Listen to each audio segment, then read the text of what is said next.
everyone, I'm here with Emily Fletcher, and the topic we're discussing today is meditation for extraordinary performance. Emily, welcome to Mind Valley Studio in New York City. I'm so happy to have you in the city. So I want to tell you why, and you guys watching this, you know why this topic is so important. The amount of research on the positive benefits of meditation is going through an exponential rise right now. It improves everything from your sex life to your longevity, to your vision, to your skin, to your performance at work. But the problem, Emily, as you've stated before, is people aren't meditating. They aren't meditating. Yeah. Why? Well, there's some fascinating science coming out suggesting that meditation does not work unless you actually meditate. Like, you have to actually do it in order to get the benefits. What are these people doing if they're not meditating? Well, I think people are like, I'll have some wine, or I'll exercise, or I'll cook. Like, cooking is my meditation, or exercise is my meditation. I'm like, no, meditation is meditation. That's why it has its own word. But what people are saying is exercise relaxes me, cooking relaxes me. But the thing is, so does pot, so does wine. So people are confusing meditation with relaxation. Yes. Okay, now, if you want to get the benefits which scientists are seeing with meditation right now, you got to really meditate. But the problem is, and Emily, you've said this before in our previous interviews and conversations, the majority of Americans have tried meditation.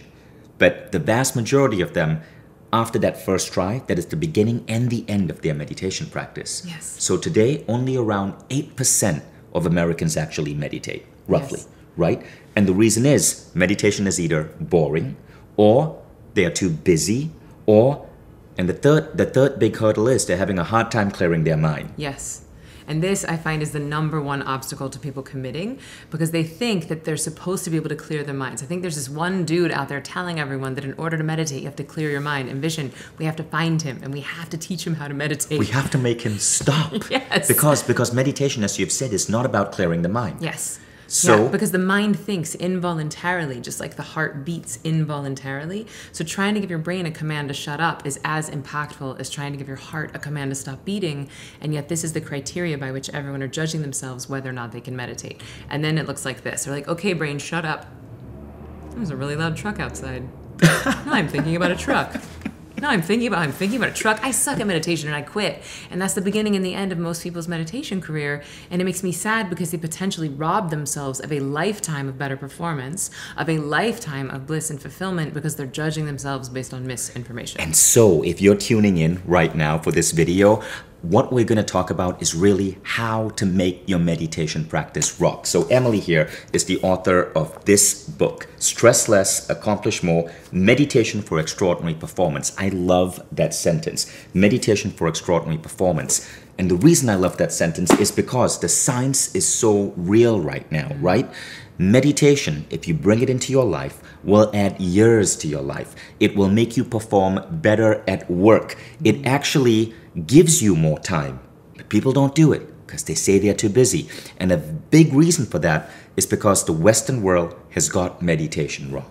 So what we're going to do in this interview with Emily, who in my opinion is one of the best meditation teachers out there by none, because she tells it like it is. She isn't going to give you some phony ideas such as it's about clearing your mind, or focusing on your breath, or praying to crystals, or hanging feather earrings around your ears. She's going to give you the straight up advice on how to make meditation work for you. And Emily, I know you've taught people at Google, you've taught people at Harvard, and you run the Ziva Meditation School, which is just here in New York, down a couple of blocks from where we are filming right now. Yeah. Okay, so let's start with the first big barrier.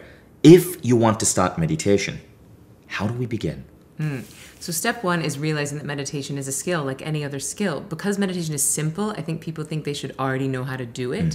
But you wouldn't say, all right, I'm going to do a 20-day Japanese challenge if you've never learned how to speak Japanese. So similarly, why would you do a 20-day meditation challenge if you don't already know how to meditate? And so because meditation is becoming so popular right now, there's a million apps, there's a million YouTube videos, people think that, oh, well, I should just already know how to do it. But to become a self-sufficient meditator, to have a technique that is designed for you and I and not designed for a monk, that's step one. And then learning how to do that, learning how to become self-sufficient is step two. And then step three is really making a promise to yourself and committing to it. So that's a really cool analogy. You're right, because so many people I know jump into these 21-day meditation programs, but they aren't really, then they are unable to continue. They struggle. Now, you've said this before. You've said that there's a big difference between Hermetic meditation, or meditation as it's designed for monks, and modern meditation. And I think that's a beautiful distinction, because what's happening is that people in the modern world, and by the way, if you're watching this on YouTube, on your smartphone, congratulations, you're in the modern world. People in the modern world are trying to meditate like monks, not realizing that there's actually two types of meditations. Explain. Yes, so basically a lot of what people are doing on their apps, on their drop-in studios, this is what I would call mindfulness. And mindfulness is derived of monastic styles of meditation. And in mindfulness, you are directing your focus. Someone is guiding you through something. You are visualizing. There is a point of direction to your mind. Beautiful. Mindfulness is very good at getting rid of your stress in the now. Right. Meditation, on the other hand, is very good at getting rid of your stress from the past. It's giving your body deep healing rest, which actually de-excites the nervous system, which is not only dealing with your stress from today, but also all of that stress you've accumulated your whole life. So the dog that barked in your face when you were 12, your parents' divorce when you were 16, all that stuff, unfortunately, gets stored in our bodies. And if we want to heal that stress from our past, we have to give the body deep healing rest. And that's what the meditation does. So mindfulness and meditation are not synonyms.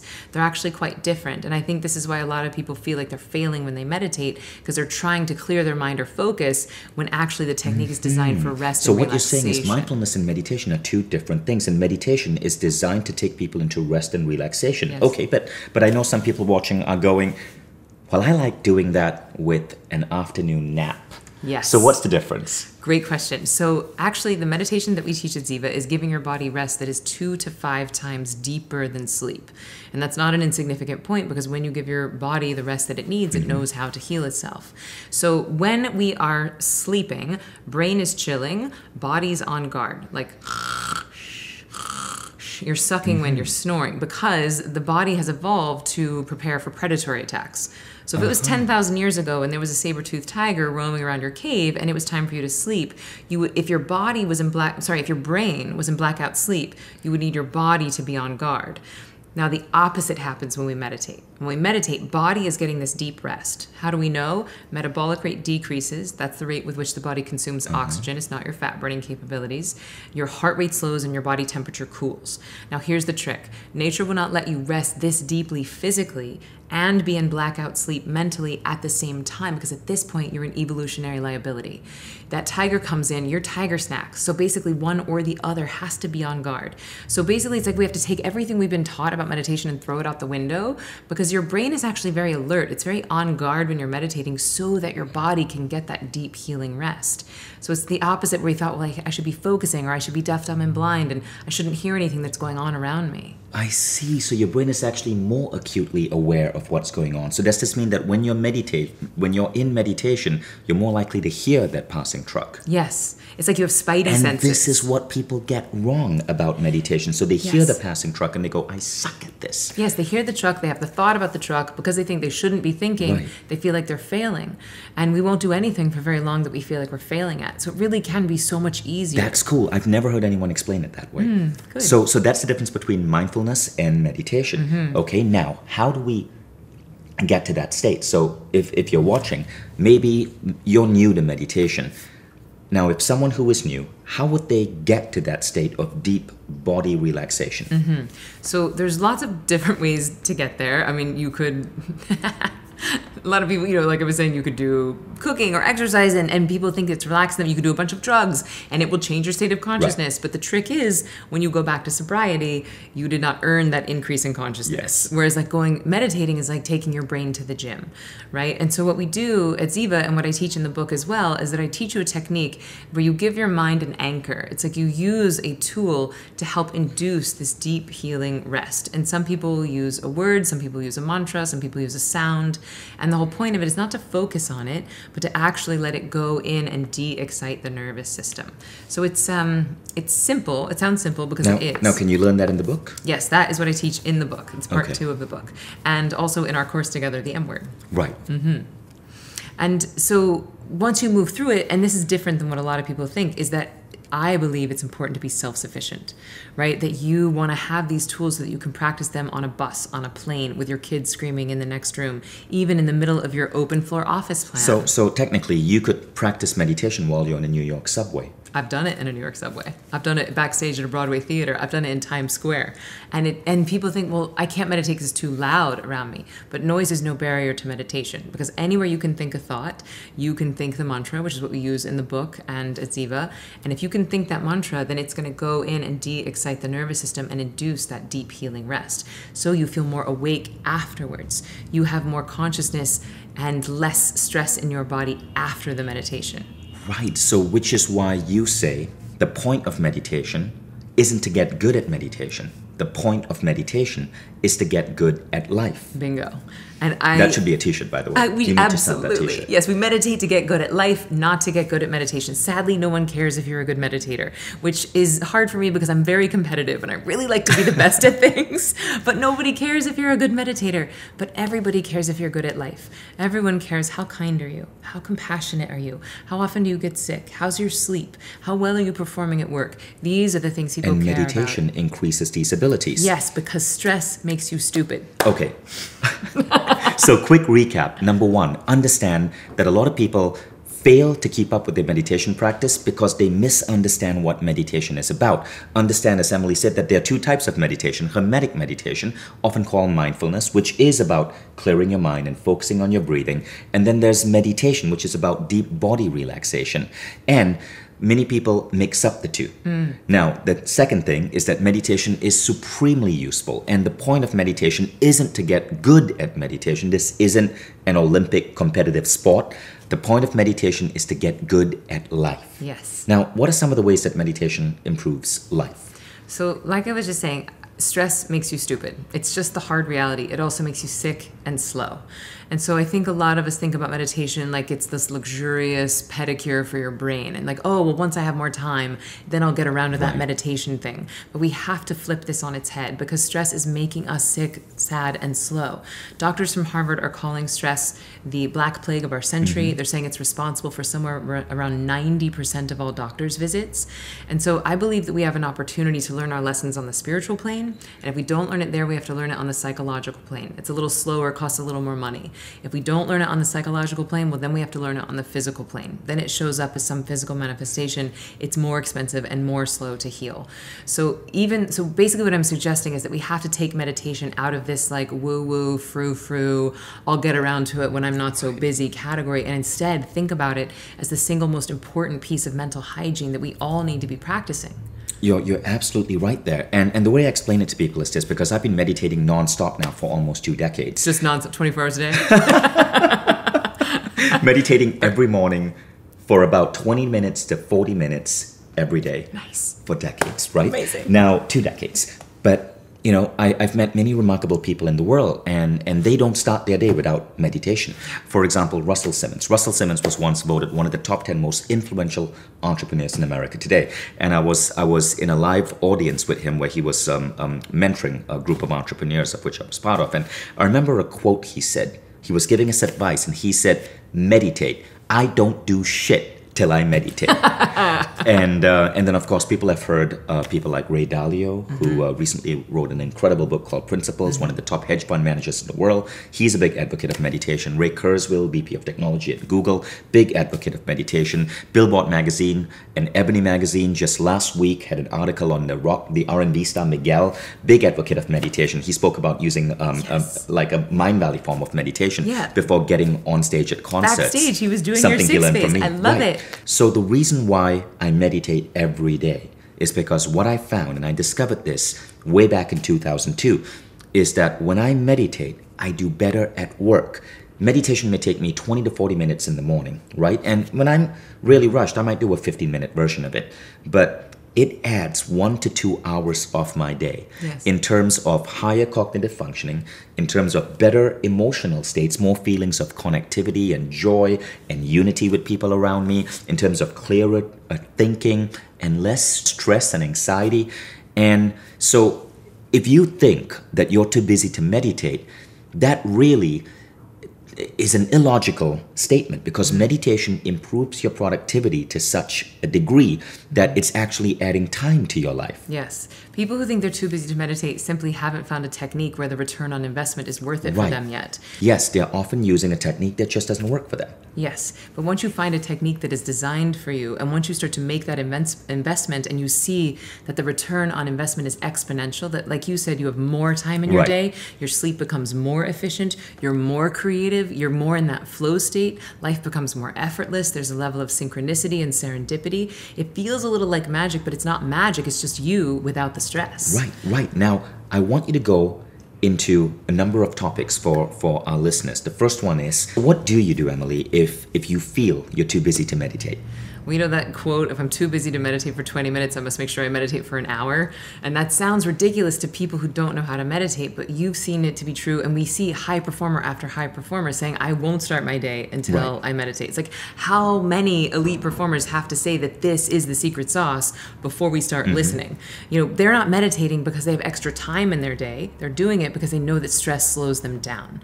So once you understand the neuroscience behind this, that actually if you're not meditating, you're using your sleep as a time for stress release, which, P.S., that's what insomnia is. It's your body releasing stresses in the form of thoughts, because that's the only form of rest that you have. Now, once you insert a meditation practice into your day, you use your meditation for stress release, so your body can use your sleep as a time for sleep. Now, the byproduct of that is that it might shave hours off of how much sleep you need at night. So even if all it did was give you 1 hour of less sleep, you're already in the black investment-wise. So for a 40-minute time investment, you have 20 minutes back in your day. And then, let's say mid-afternoon, where you would have had the coffee or the chocolate or the nap, you meditate instead, it takes less time, and you have this hit of productivity on the other side. You're going to finish your 5 hours of to-do list in 3 hours, and maybe even have a little gas in the tank to enjoy playing with your kids that night, or enjoy hanging out with your friends, or writing that book, versus just coming home exhausted, mentally wiped, and Netflixing and drinking wine until you fall asleep on the couch. It's amazing. And it's not just more time. I mean, if you're doing it for more time, congratulations. But again, vast increase in scientific studies showing that meditation improves just about every aspect of human well-being you can think of. And new studies are coming out every single week. And I think there's a beautiful upward spiral that the more high performers out themselves as meditators, the more neuroscientists want to study it. The more neuroscientists who study it, the more people out themselves, because the stigma is going away, which is amazing. So, you run the Ziva Meditation Studio. You publish the M-Word Quest with Mind Valley, which is our Mind Valley meditation program on our Quest app. And you wrote the book, Stress Less, Accomplish More, Meditation for Extraordinary Performance. But you, Emily, you used to be on Broadway. And you have a crazy, beautiful, funny, awkward story of how you got into meditation. I'd love for you to share that. Yeah, so I was on Broadway for 10 years. My last show was a chorus line where I was understudying 3 of the lead roles, which means you show up to the theater and you have no idea which character you're going to play that night. Some people are good at this job. I am not one of them. So I was living my life in this constant state of fight or flight. Sometimes I would just be chilling in my dressing room doing my taxes, and someone would get on a loudspeaker and say, Emily Fletcher, we need you on stage. And I would start panicking because I didn't know which costume to put on. So I would run down 7 flights of stairs. Someone would put me in an outfit, and sometimes I would be on stage before I knew which character I was going to play. And so it's basically, this level of anxiety led to me going gray at 26 years old. It led to 18 months of debilitating insomnia. I started getting sick and injured, and it was very confusing to me why I was living my dream on Broadway, doing the thing I'd wanted to do since I was a child, and I was miserable. And thankfully, this amazing woman was sitting next to me in the dressing room who had a harder job than I did. And I kept asking her, what do you know that I don't know? Because every song she sang was a celebration. Every dance she danced was a celebration. Every bite of food this woman ate, she would just be like, oh, this is sensational. And she was Australian. And at first I just wrote it off to her being an Aussie. Because have you ever met an angry Aussie? No. I don't know what they put in the water down there. But then I realized, this is extra. She's extra happy. So I said, hi. I'm going to need to have some of what you're having. And she said, I meditate. And I was like, oh, God, one of you. And I quickly rolled my eyes because there wasn't the neuroscience then that there is now. So finally, I felt so embarrassed about my performance. And I thought, well, I have to try something. So I went along to this meditation talk. I liked what I heard. I signed up for this class. And the first day of the first class, I was meditating. I didn't know what that meant, but I was in a different state of consciousness than I had ever been in before. And I liked it.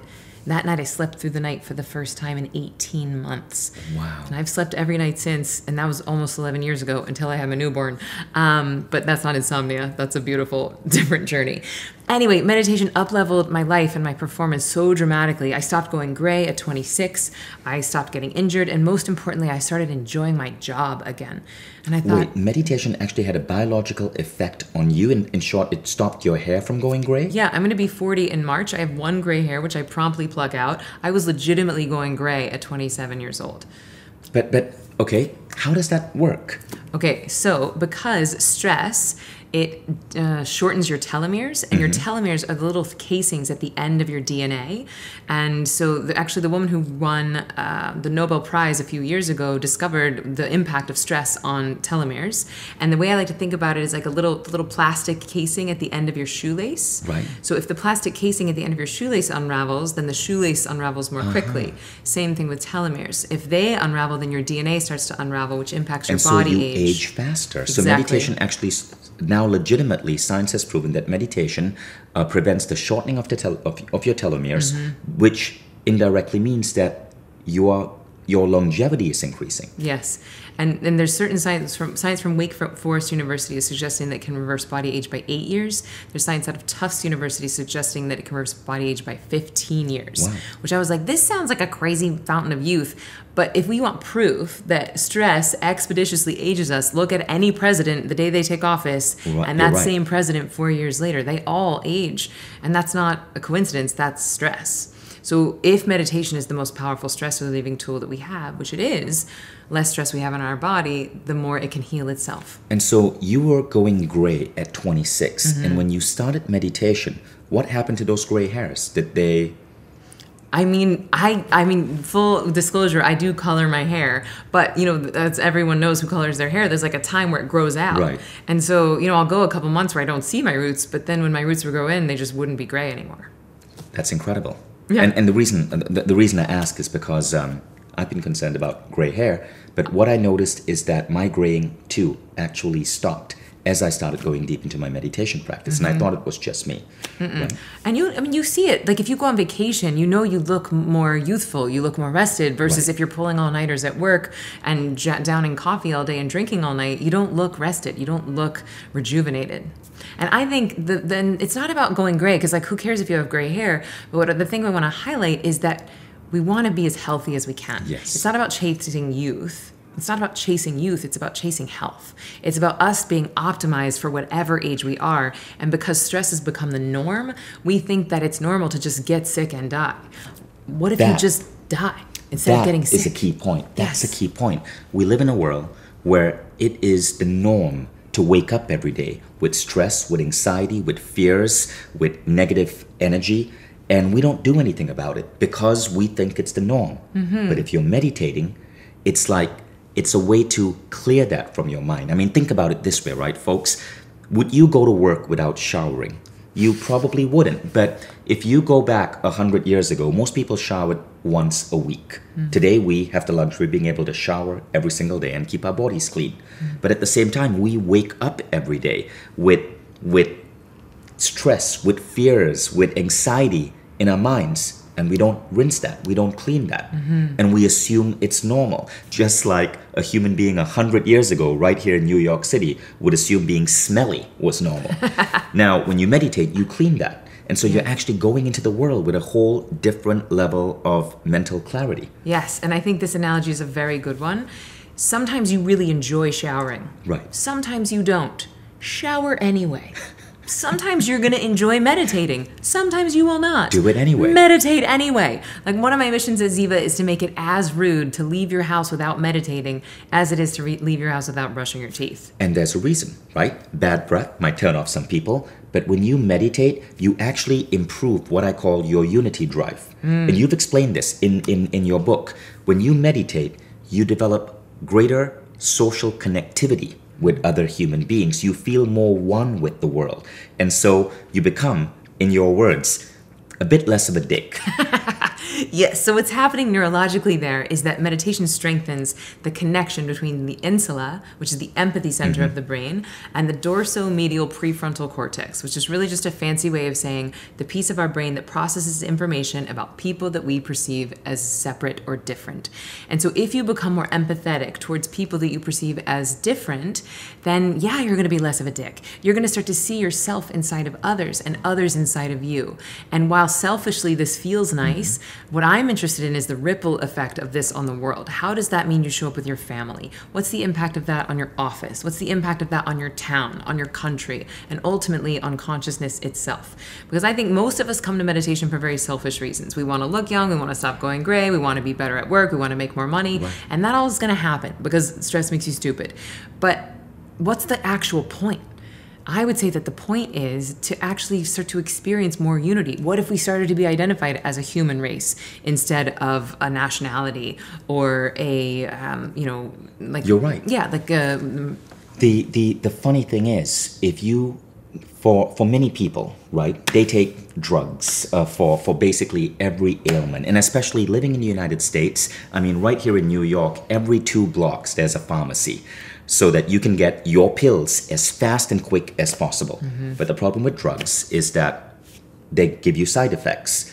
But when you meditate, the side effect is one of the most beautiful side effects you can imagine. It makes you a kinder, more compassionate, nicer human being.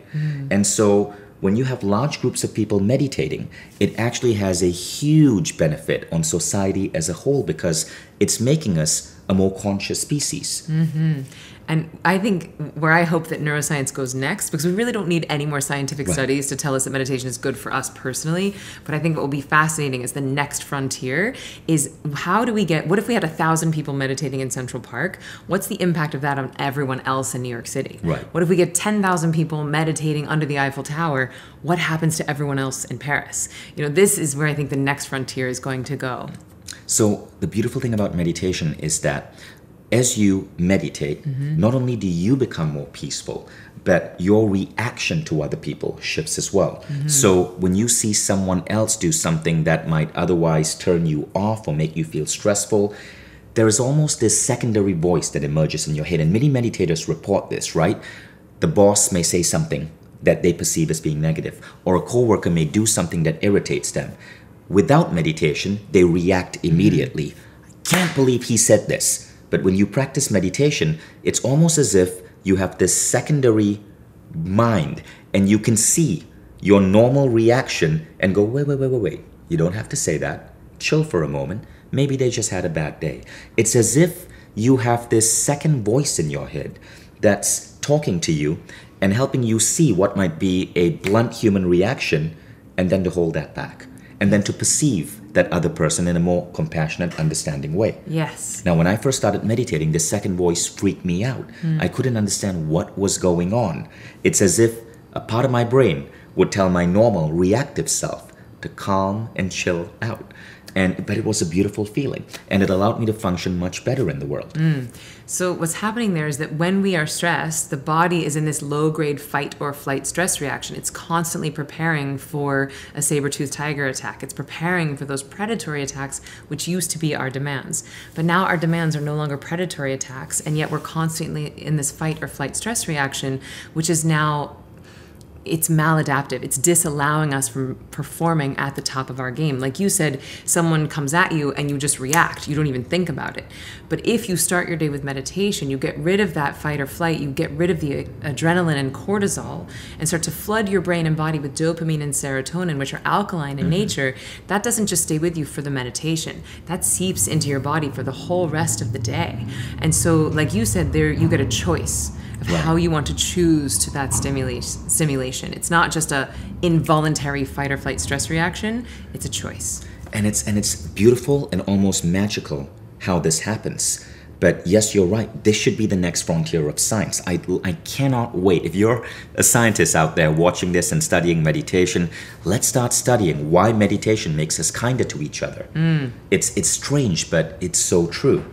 And now, let's go on to 2 other big gaps that people have when they're meditating, right? So the big question we get from you guys is, what's the deal with clearing the mind? It's so hard to do, and this is what makes so many people stop meditating. Your answer? The mind thinks involuntarily, just like the heart beats involuntarily. I cannot say this enough. The mind thinks involuntarily, just like the heart beats involuntarily. So just to really drive this point home, it might sound a little silly, but let's do an exercise together. On the count of 3, I invite you to try to give your heart a command to stop beating. Ready? 1, 2, 3. Please no one die while you're watching this video. Right? Like we see that that doesn't work. And yet this is what we're all doing when we sit down to meditate. We're like, okay, brain, please stop, or at least slow down, because we don't like the quality of our thoughts because our brains and bodies are stressed. So it's not if I can stop my mind from thinking, then I'll experience bliss. What's actually happening is that if you use certain tools and you get a technique to allow you to access your bliss internally, then you're changing the physiology and the chemistry of your brain and body, which changes the quality of the thoughts. So you stop hating the thoughts. You stop thinking that the thoughts are the source of the stress. They're not. The thoughts are just the exhaust trailing behind the plane. What we need to do is give the body rest, get rid of the stress and the physiology. Then the thoughts that we're having are just an indicator of our state of consciousness. It's not the thoughts that are preventing us from being able to meditate. So just like you can't stop your nails from growing, you can't stop your brain from thinking. When you experience bliss, the mind cannot conceive of a thought that would bring it greater fulfillment than it's already experiencing, and then the mind falls silent.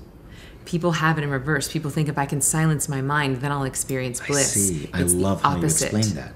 If you experience bliss, then the mind falls silent. And so if we get over this obsession to chase the silencing of the mind, meditation suddenly becomes so much easier. So much simpler. And it's just like anything. If you're chasing a result, you get further away from it. If you're trying to sing or even trying to orgasm, it's like it gets further and further away. Like trying to sing, oh, it's like, no, that's not nice to listen to. But if you just go through the process, go through the steps, it all happens innocently, spontaneously, effortlessly. Amazing. That's amazing. I love how you explain that. I love how you use metaphors to make this so much easier for people to understand. Now, the final big question that we have, because this is a hang-up for so many people, and it's essentially this: I find my practice boring. I'm bored the heck out of meditation. So what do you do if you find meditation boring? I mean, in all honesty, sometimes it is a little boring because we've all become bulimic of the brain. We've just got constant inflow in our brains all day, on our phones, in the cabs, in the elevators. We don't even have a moment of silence anymore. So to just have even 5 seconds of no stimulation might feel a little boring at first. But if we start to understand that the constant stimulation is not good for us and that it's actually disallowing the brain to heal and process in the way that it needs to, that's step 1. Step 2 is finding a technique that is designed for you. Because while there is some stillness in meditation, yes, if you have a technique that is designed for you, it's actually quite enjoyable. And when that brain starts dumping dopamine and serotonin, those are bliss chemicals. That feels delightful. And then that bliss chemistry stays with you, not just during the meditation, but throughout the rest of your day. So it's sort of like doing drugs for free.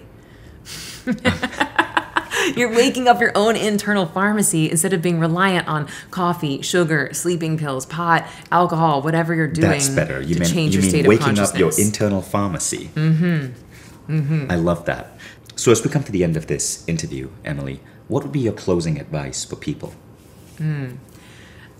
To acknowledge that meditation really is like any other skill, and to find a meditation that resonates for them, that feels like it's worth the return on investment, and to find a teacher that they trust and respect.